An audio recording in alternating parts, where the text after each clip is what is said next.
Welcome to our channel. Today we how to restore 1099K reporting in IRS transcripts and TurboTax step by step clearly.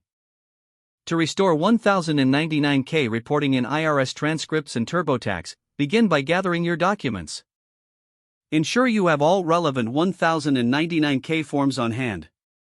Log in to your IRS online account. Navigate to the View Your Tax Records section.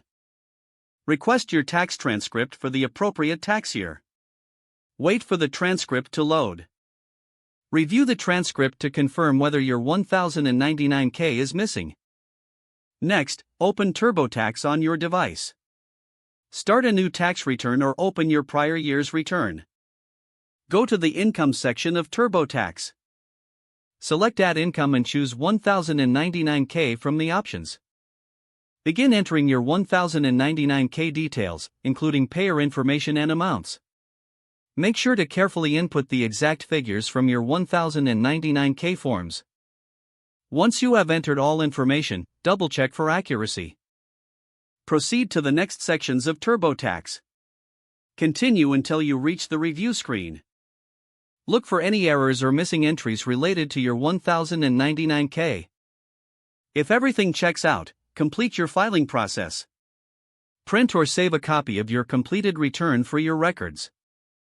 Finally, revisit your IRS transcript to ensure the 1099K is now reported correctly. If it is still missing, consider contacting the IRS for further assistance.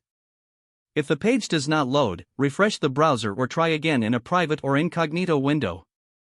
Make sure you are using the correct email address, then retype it carefully to avoid small typos. If your password is not accepted, use the reset option and create a new strong password you can remember. Check your spam folder for verification or security emails, then complete any requested confirmation steps.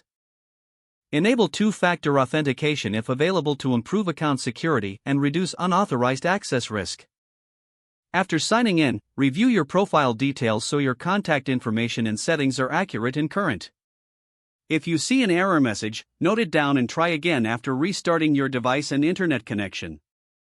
Don't forget to like this video and subscribe to our channel for more step-by-step tech guides.